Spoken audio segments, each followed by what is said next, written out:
everybody. Welcome back to Unapologetically Woman. This year we're celebrating phenomenal women all across Kentucky who make no apologies for their perspectives or the impacts that they're making in the community. Today we're celebrating my friend Carla Mack, who is unapologetically helping schools become more equitable for all students. Carla is the Youth Service Director at Edythe J Hayes Middle School right here in Lexington and is the recipient of the 2019 FAME Outstanding Teacher Educator Award. Unapologetically Woman, Carla Mack, that's you. Welcome. Thank you. Thank you. I'm excited to be here. So Carla, what do you do at Fayette County Public Schools? My role as the Youth Service Center Director kind of pulls me in all different directions. I'm able to work a lot with the community and bring in different resources to our families and people in the Hayes community. I work closely with the parents. It's kind of like a liaison between the parents and the teachers to make sure that the kids have what they need and the parents are in communication with the teachers and vice versa.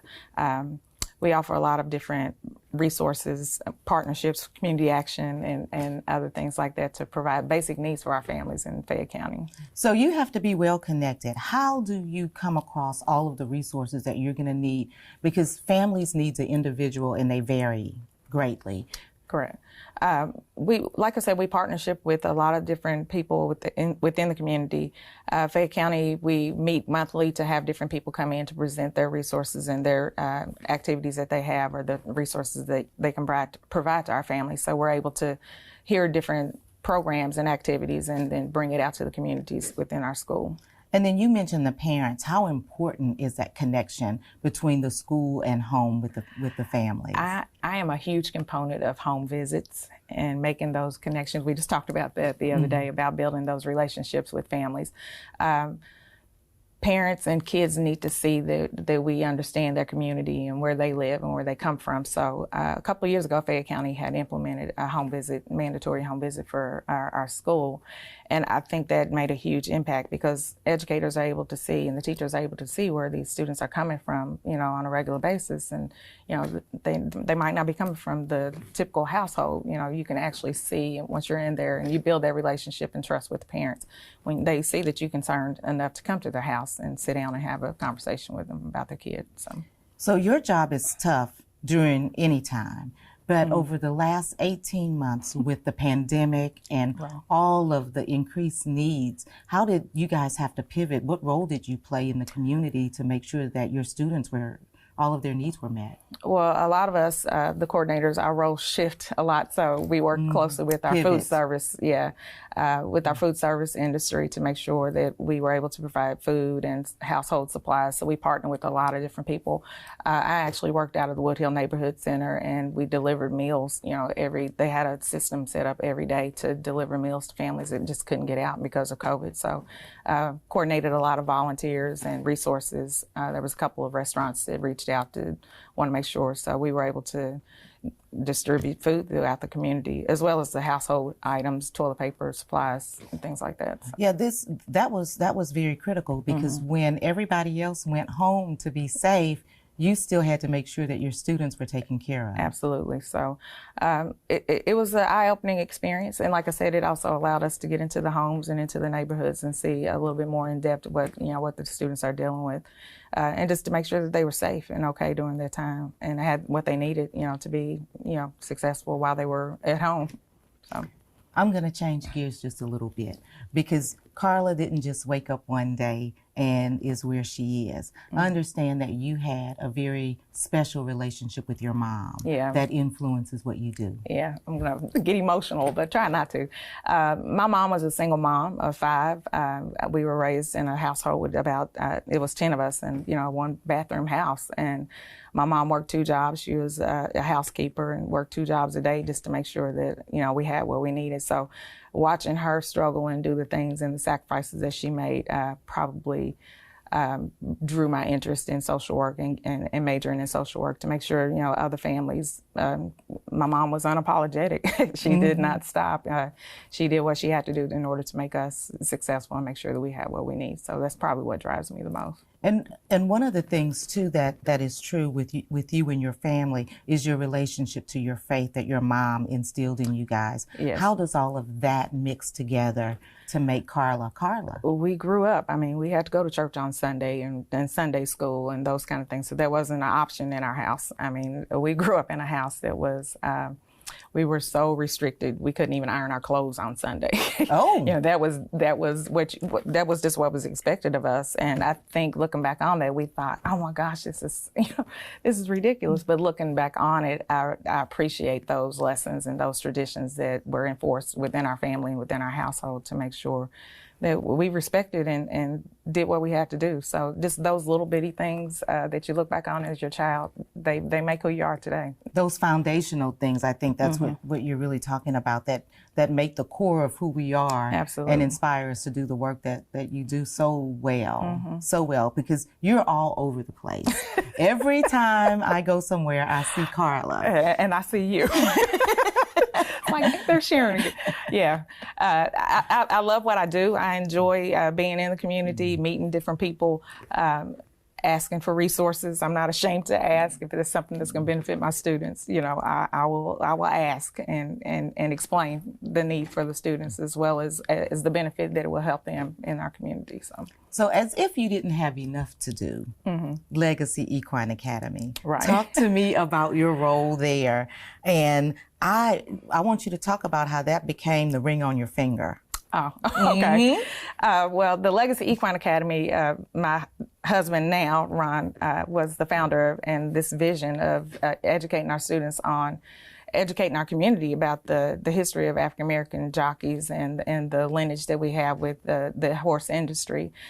So he approached me about starting a pilot program at Edythe J Middle School and just trying to do some stuff with our students there to just get them out on field trips, educate them, expose them to the industry, provide different activities that we would do.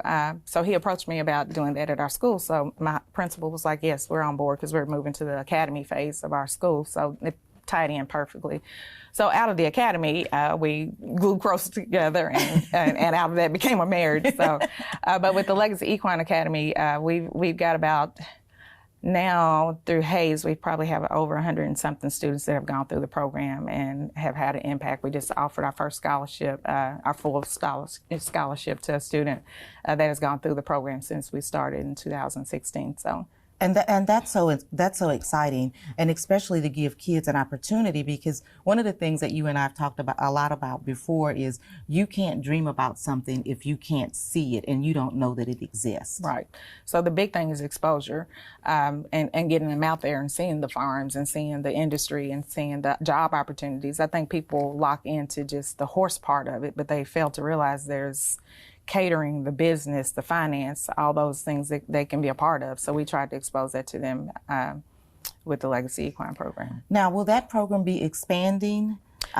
We're working on expanding it. We're trying to get into more schools, more middle schools. There's several equine teachers. It's about 4 of them that have been placed in the schools, so we can expand the program and enhance the program even more. So over the course of there's a plan over the course of the years to keep rebuilding and add on to different programs in other middle schools and high schools, and even at the elementary level. See, I think that's so amazing. That's gonna keep you busy. But you also do a lot at the schools. It's not any big deal for you to end up in Washington, D.C., South Carolina on a field trip. Did you go to the Washington, D.C. I did not get to go. Okay. I didn't get to go. Yeah. But talk about why that drives you to be involved in things that you don't have to be involved in. Yeah, I'm like I said, I'm very passionate about exposing kids and making sure that they see and bring education to life. So probably for about the last 15 years, I was able to take kids to Washington, D.C., take about 4 busloads of students each year to Washington, D.C. A few years ago, a couple of the middle schools got together and we were able to take students that couldn't pay to go. So all of our free and reduced lunch students, as well as our homeless population, we were able to take 2 busloads, about 100 kids, up to Washington, D.C., and gave them a tour of Howard University and a couple of HBCUs. So that was fun, and it was all free of charge. You know, we worked with the company, and they were able to do that pro bono for us. So those are the things that I enjoy doing, and making sure that our students have that access when we are working with the students. What's some of the toughest things that you've encountered? Oh gosh, Lee. with this job, you're meeting with the mayor in 1 minute, and then the next minute you're having to deal with the student that has a crisis. So you're constantly changing and switching up roles, taking off those hats, which I'm sure you're aware of. My biggest thing is probably seeing the kids that don't have. When I first started the job at Cardinal Valley Elementary School, there was a young, I think she was like 9, she might have been in 2nd grade, Hispanic student that came in, and she was walking, and the teachers were just having a hard time connecting with her and drawing that out of her, and connecting her into the school. So they brought her into the Family Resource Center. Her name was Maria. And she came in and she had on these rough pair of clothes and rough shoes. I mean, so we were able to switch her out, get her some clothes and shoes. So when we took her shoes off, we realized that she had on a size 4 shoe. When we gave her the new shoes, it was a size 7. So she had been stuffing her foot into a size 4 shoe, walking to school every day. And we were able to provide that and give her that release and that support system that she needed. So we saw a change and we saw a shift in her because she was able to actually concentrate on school opposed to, being uncomfortable with her shoes. So it's little stories like that I get to benefit from. The holiday assistance and making sure. Tell us about that. What is that? We have a thing at Hayes where we call the Panther Tree. So we are able to have kids sponsor for Christmas. We had a student one time that had asked for a dog. So we had a church going together. There was a vet and people in the community, in their church community that went together, got the dog shots and gave a kid a dog for Christmas. So we were able to do those little things. But on my end of the job, I'm able to see that blessing. So I'm kind of like the liaison between those two, but I'm the one that actually sees the reward from all the giving that, the Well, and you know what? People may be thinking, oh, it was just a dog, but that is that emotional support, that kids need. And the groom. So it goes beyond just the dogs, just the base. I mean, it's things that we take for granted every day that is just basic to us, little things. As far as even dropping off a bag of food or clothes, or I've got a family that I'm working with right now, and, I get clothes donated, so I'll drop off the bag, and they're very grateful for just the bag of clothes because they're limited on what they have. So, and so in Fayette County, any child that's homeless, one is too many, right? One is too many because shelter should just be one of those things that everybody just has, right? And so, what is your role in helping those families that come to you with the students that are unsheltered? We work with James Hodge with the Fayette County Public Schools and Pam White as his assistant. So they actually have a program called McKinney-Vento that we are able to tap into resources and funding to make sure that our students, so when we find out that there's a student that's homeless in our building, we'll get an alert from downtown to say, hey, you need to reach out to this family and make sure that they have what they need. So I'm able to connect with the family and contact James and Pam, and they're able to provide resources beyond what we have at our school. So Fayette County does a pretty good job of making sure we track those students when they come in our building, as well as providing transportation. So if there is a student that comes in that is already in our school, we want to limit the amount of transportation, the transient population. So we want to limit that amount, and we want to keep them at the school that they're at. So Fayette County will offer transportation and bus them if they want to stay at their home school or the original school that prior to them becoming homeless. So I think we do a pretty good job of making sure we address those students and keeping them safe. So when you're not taking care of other students, you have some boys at home too that you're taking care of as a mom. I do. I have, now Paul and Jack are the same age, so I have a 23, 22, 20, and a 13-year-old. So the 13-year-old is the only one at home, but they keep me hopping. They keep me busy, but it's been a joy just, being the mom and the parent, the booster club parent and those kind of things at Henry Clay while they were there. So it's been fun. It's been fun. And so you've got one that's almost famous with this yo-yo thing that came about because of COVID. Right. My husband bought Stoney a yo-yo just to keep him occupied, and during the COVID time, just thinking, there was something, and he really took a hold of it and just blew up on Instagram. So from that just simple purchase of a yo-yo, he has become world famous and traveling and having He's got lots of followers. Lots of followers. I think he was at 100,000, a little over 100,000 the last time we checked. So, and growing. So. That's amazing. I'm like, not a whole lot of good things came out of COVID, but that sure is one of them. Right. And then the other two, Jack and Cliff, just graduated from the University of Kentucky. Congratulations. Jack, so 2 out of the way, and 2 more to go. So Jack is a fine arts major, and Cliff is a social work major that just finished up at UK. And then Langston is a rising junior and runs track at UK. Well, and you're going to have an empty nest syndrome here in just a couple of years. So I'll be excited to touch back with you and see what we'll you're both be. I know. We'll both be in that together. I know. I don't know what I'm going to do, but I'm going to figure out something. That's for sure. Right. You want to be a skydiver. I have dreamed. Me and my sister have dreamed. That's on my bucket list to do. When are you going to do it? Langston has offered to do that when he graduates. That's what we're going to do as his graduation present. That's the celebration? That's the celebration. So him and I are going to go skydiving when he graduates in 2 years. So. I can't wait to hear the screaming tape. That's what I'm going to live for. So I'll send you the video. Carla, thank you so much for letting us celebrate you today. I'm going to leave you with the last word to girls and young women that might be watching today. I say be ready and prepared. Opportunities are coming your way, and make sure that you're prepared to not miss those opportunities.